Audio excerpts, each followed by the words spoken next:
because we take this job so serious. The is that? Sorry, pardon me. My apologies.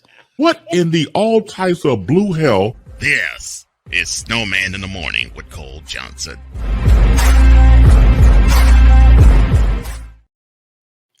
Sometimes I wonder what got into me when I brought this crew together, and they're a great crew. I love them all. I love when they're here. After the show today, I'm going to change out of my lucky sweater and into my lucky suit that my wife bought me, because I have the Northwestern Wildcats taking on the Owls, Florida Atlantic. Their tip time is scheduled for 12:15. After I make that quick change, we'll be up at 12:05 Eastern time. But we got to close this mega show out the right way. And to do that, I got to welcome this gentleman. And now, the transporter to Hades, the reformer of hooker whores, and the bronze god, the one, the only, the legendary Chris Bay.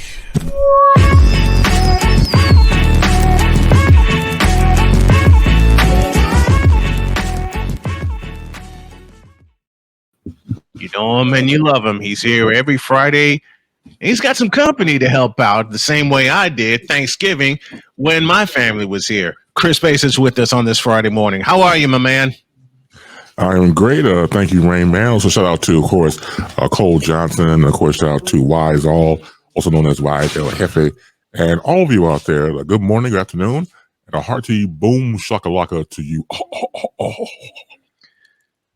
So who do you have with you this morning? Because everyone knew, everyone remembered Thanksgiving. My grandchildren were here, and they were running around.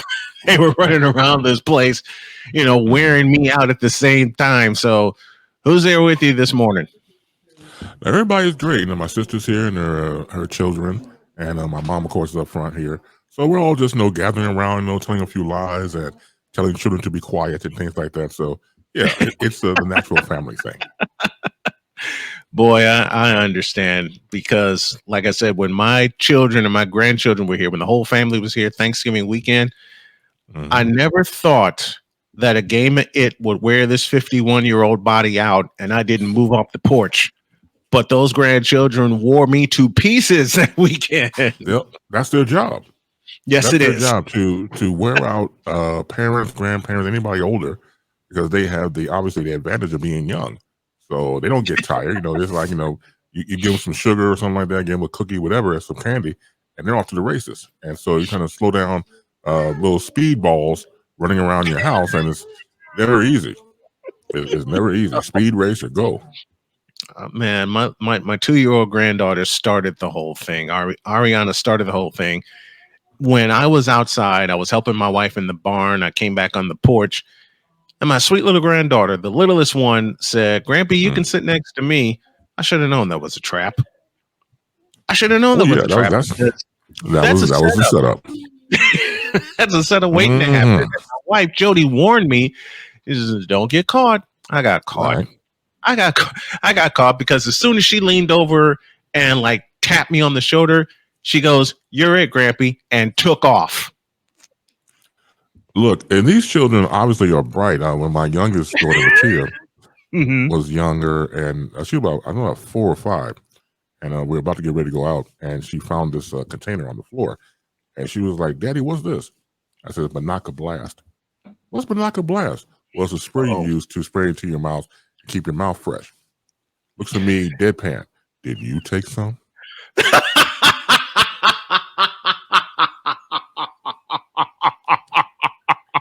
And I have no comeback from that.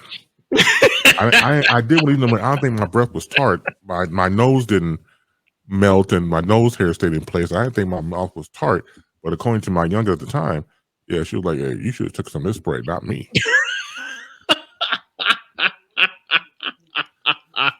Ooh, so yeah. There's no comeback for that. No. You gotta let it. But it's something like that. Let it. You marinate it. You let it ride. let it be what it is, because you can't come back from that. I really have good comebacks, but this is my daughter here. And I could have said something else to come. I was like, no, I'm going to let it ride. Yep. Threw the Monaco container away. And that's all you can. Business.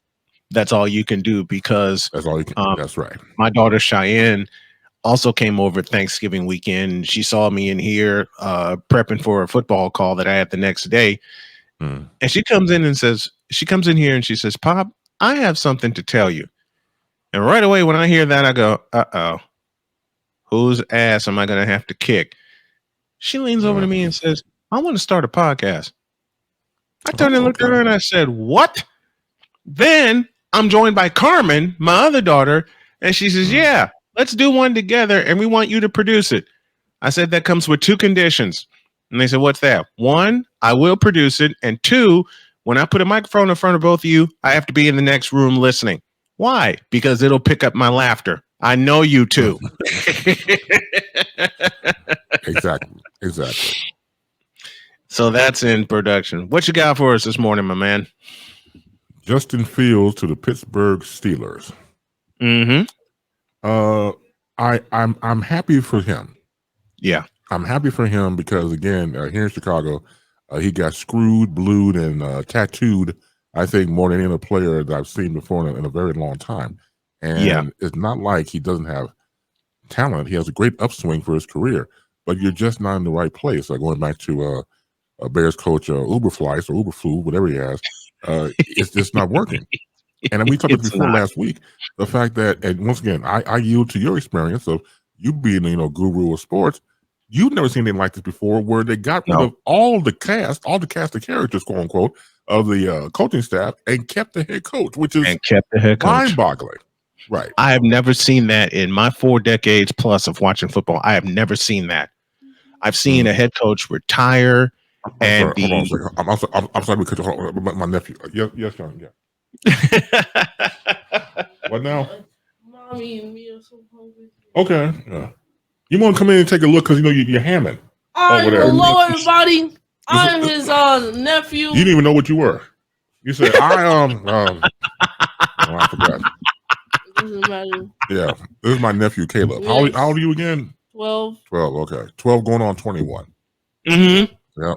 Okay. 12 going on 21 or 20. Don't talk about that about drinking. Your mother will kick you. Yeah.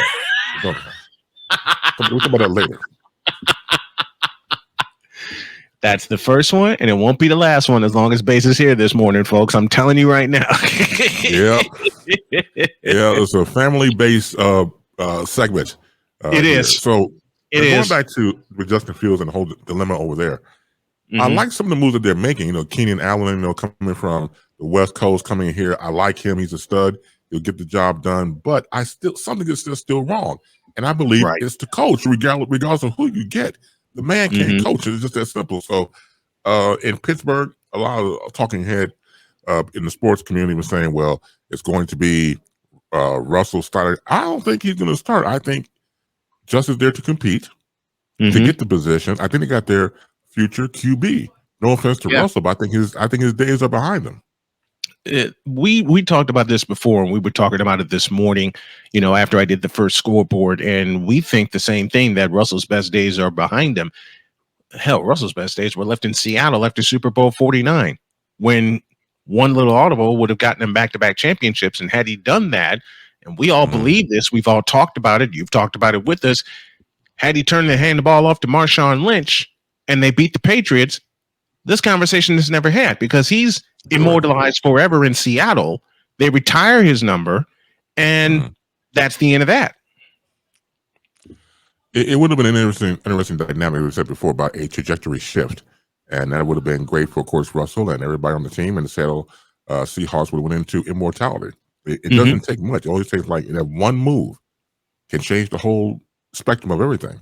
So, it's great. I'm really more pro Justin than pro Russell. I'm kind of anti-Russell at this point because, again, I just see the keys being handed over to Justin. And I know we're going there, obviously, to compete for the position. And let's just say he'll play, meaning Russell say, I don't know, maybe 4 or 5 games. I'm literally the 4 or 5 games when that happens. So, again, he's primed, meaning Justin Fields, to go in there and show what he can do, have a coach and an offensive team that will work around his talents and make it part of the system, which he did not have back here in Chicago. So when I saw the move, I was very happy for him. Very happy.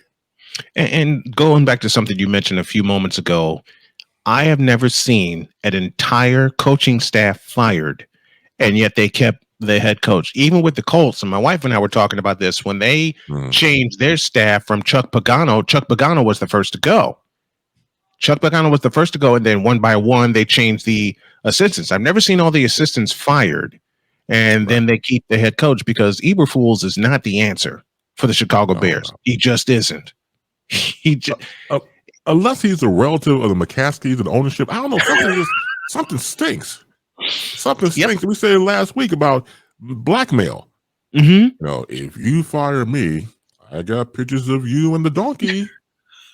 Something, and it's something he has over them, because again, as a fan, obviously, I've never seen it before in my life where usually everybody gets out, everybody gets the heave ho, and then you start all over again, obviously. So, and the belief they have in him, I think, is wrong. No offense to Ryan Poles and everybody, I just think it's the wrong move. The only way he'll salvage his job, of course, if the players are in place and they become consistently winners. But as a coach, as a motivator, as someone who can put his mark on the team, I don't see it at all. Not at all. I don't see it either. I haven't, save Lovie Smith, I haven't seen it since Mike Ditka. And Mike Ditka had no business taking his team in 1984 to the NFC Championship game, because they had to somehow win the Central Division. They had to go through the Washington Redskins. And then, of course, they ran into Joe Montana and the 49ers. You know, everyone was expecting the Redskins to play San Francisco because Washington had the home field advantage, but yet the Bears beat them. I haven't seen anything like that since Lovie Smith was here and they unfairly fired him. It could be the curse of Lovie. First of all, you can't get more smooth than a man named Lovie. Now that's smooth. Now you're a smooth dude. You can't, and for him to have come in, and I remember the presser when he came in. The three things he set out to do, he did. Yes. First, we're going to beat Green Bay. Beat Green Bay. Second, we'll get into the NFC Central and win that. Yep. And then go to the Super Bowl. Not too many people can say it and make it to come to fruition. Yep. Not too many people can do that. So he did all three of those things. And easy. Because the first year he was in Chicago, they swept Green Bay. The year they went to the Super Bowl, they split because Green Bay beat them last game of the season, and then the Bears just went on and rolled over everybody to get to the Super Bowl. They beat Seattle, and then they beat New Orleans. So he did all three of those things within 2 years, and he nearly got him another NFC North title in 2008, were it not for a loss to Houston. And then the next thing I know, he's getting fired, even though he led his team to a 10-6 record. What is wrong with this picture? It goes back to Bizarro World. If you are a comic book fan like me and you follow Marvel or DC, Bizarro was the one who's the enemy of Superman, and everything that he does is reversed. He has reverse S on his chest. He talks backwards. So like that's Bizarro. That's Bizarro World. So again, you and I have been shifted to Bizarro World, but nobody told us. Nobody told us whatsoever. Not an email or text or nothing. They sure as hell didn't warn me. They sure as hell didn't warn me about Bizarro World, because when I got the notification that Lovie Smith had been fired, I immediately went and looked at his record for that season. Of course, we're talking about 2008. Right. He went 10-6 and was just one game away from making the playoffs. So I'm going, why are you firing a guy with a 10-6 record in the season? You had a couple of bad breaks, and one of them was the game they lost at Minnesota when they couldn't punch it in the end zone. And then 3 plays later, Gus Frerotte, of all people, throws a 99-yard touchdown to a former Bears receiver in Bernard Berrien. So that game buried him, but he still wound up 10-6, and they didn't give him another shot. He did not get another shot. And I think that's the most unfair thing. And it goes back to what you said, not only with Bizarro World, but Bizarro World is led by who? The McCaskies. Yeah. Because they're still stuck in 1947. And that is a detriment. And so I remember one person online, they were talking about, of course, the whole thing, the trade, and going to Pittsburgh at the time when they just hit social media, going back to that whole thing with Justin Fields. Someone I had typed about they need a new head coach, and the person typed after me, they need new ownership, which is a whole different conversation. Oh boy! Please, I mean, you get new ownership, you'll get probably some things done and some more thought progressive ideas, and once again, not stuck in the past. And that's the danger with some of these organizations, because they got the money, they know their heritage, they know who they are. But what about main moves for now and the future? You hire these people, don't handcuff them. If you handcuff them, don't get that player, get this player. So if Ryan Poles or everybody else is handcuffed, then you're just doing what they're doing with the Kamaski, whatever the hell. It doesn't matter anymore. The owners, who have shown over the years that they have a problem with coming up to modern time. They've shown that over the years. So, and they were embarrassed because, as you and I both know, and others know, that they could have gotten Patrick Mahomes at one point in the draft. They were primed for it, but they didn't do it. So now you get another light-skinned guy in Justin Fields to, I guess, so-called make up for it. But look what you did to him. So it's just a cluster F in this situation. Once again, I wish the organization very well in their endeavors, but it just don't look good. And I'll tell you something. See, you have to understand that people are who they are. Case in point, Draymond Green. Uh-oh. So, once again, let me read. I want to miscalculate. Right. The Golden State Warriors forward got into a scuffle that led to the Memphis Grizzlies head coach Taylor Jenkins falling to the floor, also grabbing the jersey of Grizzlies Desmond Bane. Now, you and I had talked about this. It goes back to when I said that he, meaning Draymond Green, has not and never learned his lesson. Right. All you had to do when he went through all that debacle and kicking guys in the, in the short and curlies and put them in the headlock, stuff like that. When you are suspended, you would do whatever it takes to get back in. You would say whatever it takes to get back in. You probably don't mean it, but you want to get back in. And so, like I said before, you and I talked about this. So, what if NBA Commissioner Adam Silver, gives him the sentencing, and then the Golden State Warriors tack on some more games to miss? And I think I'm taking a guess here. It probably would have hurt more coming from the Warriors, more so than Adam Silver. That's Adam Silver's job. But if the team says, "Dude, you out of pocket, and we're going to tack on 10 more games for you to miss," maybe they would have sunken in. And we talked about this before. Look, to be completely strict about it, take him out for the whole year. The whole rest of the season, just remove him completely, and then he'll get it. Why? Because that was thinking more than just saying the right things and nodding your head and knowing good and damn well you don't mean it. Right. Like this situation, we're back on Draymond Green by him grabbing jerseys and regarding scuffles. Aren't the Golden State Warriors tired? Aren't you tired by now? Aren't you realize that you let this monster roam the fields for years and years and years? Thought you can control him, but you never could. But then you turn a blind eye for him doing this type of stuff.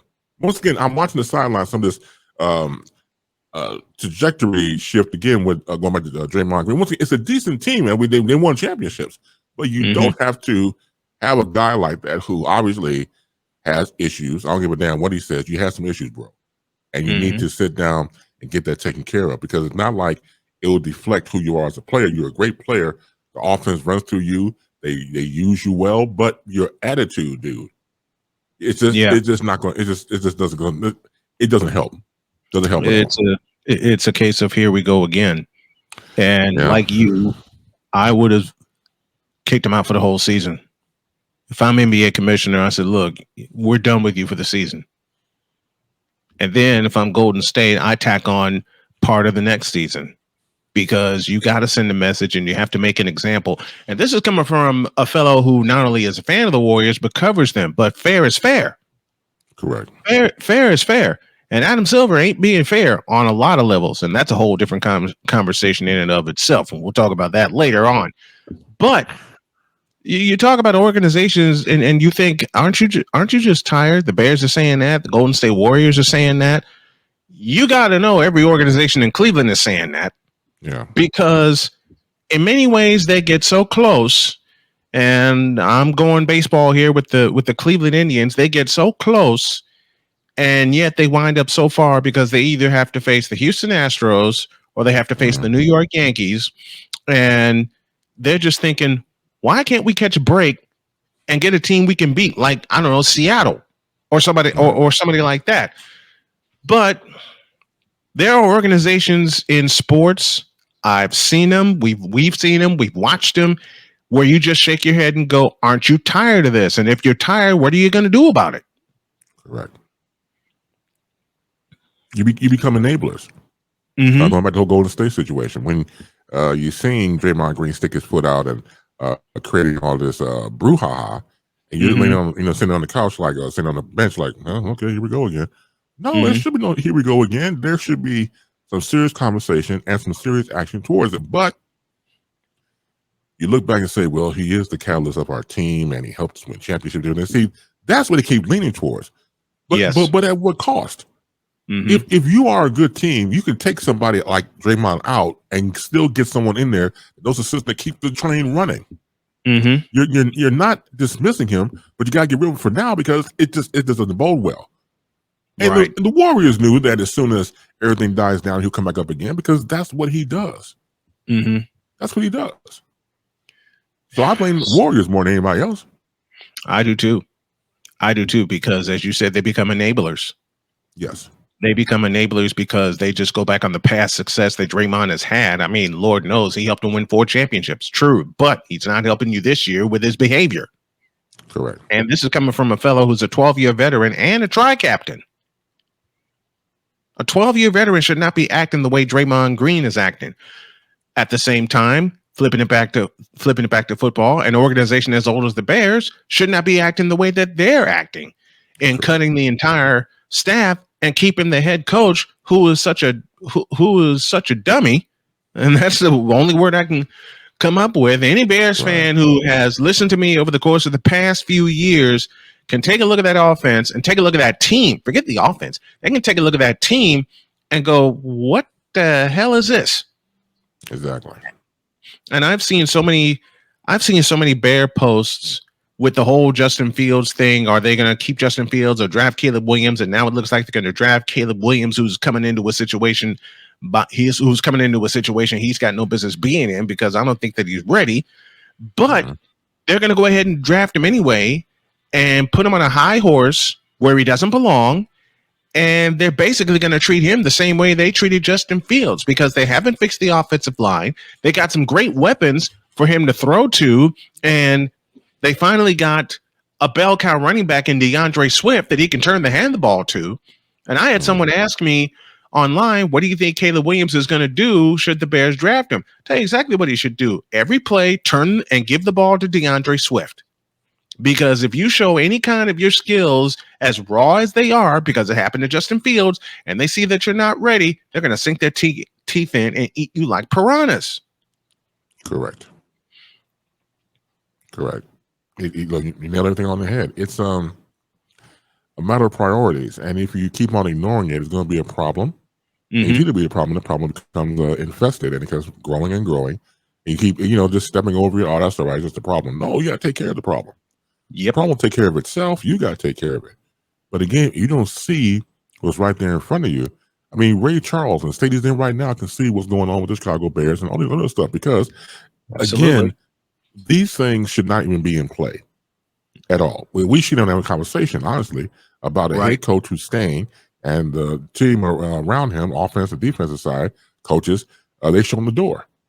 So this is insane. It's insanity. But one light note that I liked, and I really believe this, and this is no disrespect to women, Yama, and younger players in the NBA,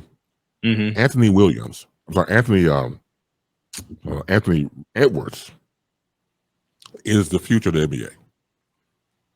Ant-Man has what it takes to give a great performance night in and night out. I agree. The man plays both sides of the court.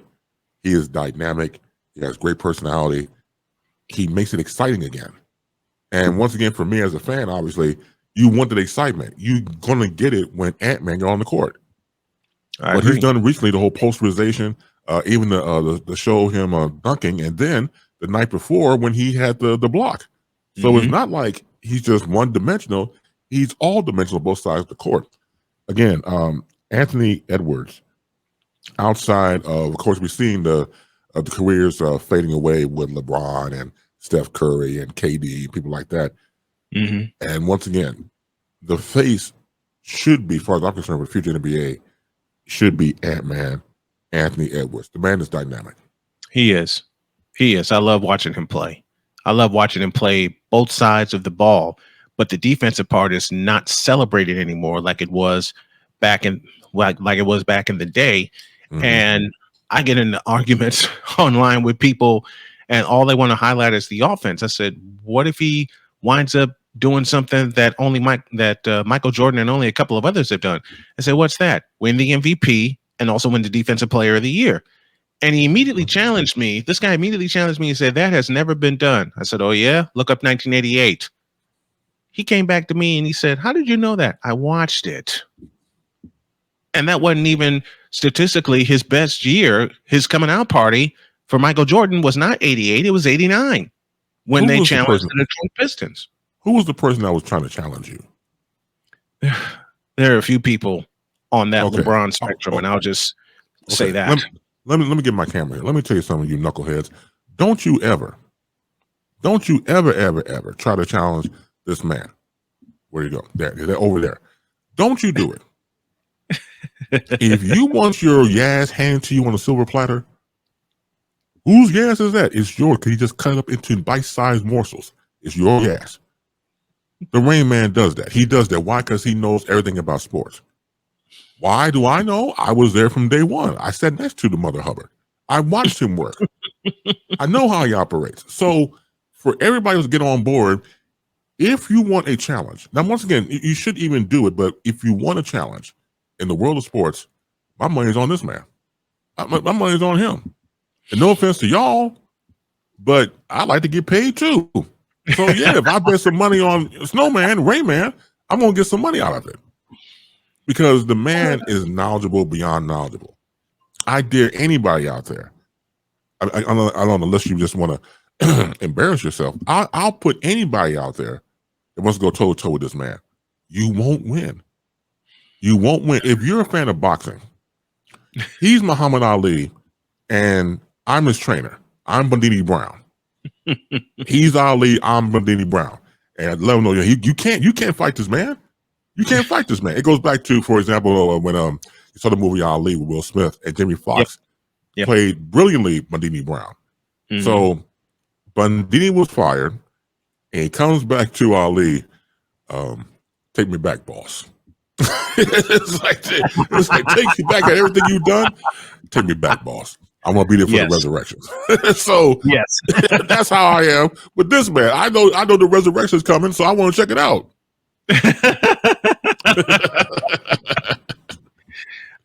Let me see it, boss. Let me check it out. When I met Jody and we were dating, she wanted to be in the booth with me when I was covering Michigan City High School for football. And she, talked to some people at Indiana State who had gotten to know me. And she said, I want to be in the booth with you. I said, all right, you're on. And she asked me, what can I do? So there was one game where a young man named Lyric McFerrin went completely off, had a great game. And I gave her, mistakenly, a crash course on taking statistics. I showed her the chart, and I showed her how to chart everything. When she kept hearing me spit out numbers, now I'm doing this off the top of my head because I'm being the engineer. She's my producer in the booth as well as my statistician. I'm doing this off the top of my head. And when all that was said and done, I said McFerrin finished with 19 carries for 229 yards and 4 touchdowns. Jody's eyes got this big, and she looked at me and said, say that again? When we went to a break during the post game, I told her the numbers and she said, you got to be off somewhere. I said, baby, I don't mind being off. I'm just going off of what I saw. Son of a gun, if a guy from the newspaper didn't come up to me and said, tell me your numbers again. I told him the numbers. He went back, came back to me and said, you were off by 2 yards. Huh? Mm-hmm. Yeah. Absolutely. He said you were off by 2 yards. Some days I don't even know how I do this. And but you do it. That's the cool thing about it. You know what you're doing because you do it. And it's not like one of those things where you have to try hard. It's just natural. You get up in the morning, scratch, go to the bathroom, things like that. Just the thing I just talked about is how you operate with sports. It's natural. It's not forced. It's just natural. So I think some people can get intimidated by that. But at the same time, you should respect it. You should respect it and keep moving forward. So that's why, you know, when Rain Man reached out to me about doing something, I don't mind being on because, hey, he keeps moving forward. And it's so much fun to do. That's Mr. Bass. That's Chris Bass. He joins us every Friday morning, and we just allow him to be himself, and it's so much fun. I love you, brother. There's nothing you can do about it, and I can't wait to talk to you next week. Well, I love you more, and as far as doing something about it, it's too late. It's too late. So, you know, we rock and roll together. So, everybody out there have a great weekend, and we'll do it again next week. Thank you so much. Right. Thank you, Bass. Thank you. And now, the transporter to Hades, the reformer of hooker whores, and the bronze god, the one, the only, the legendary Chris Bay.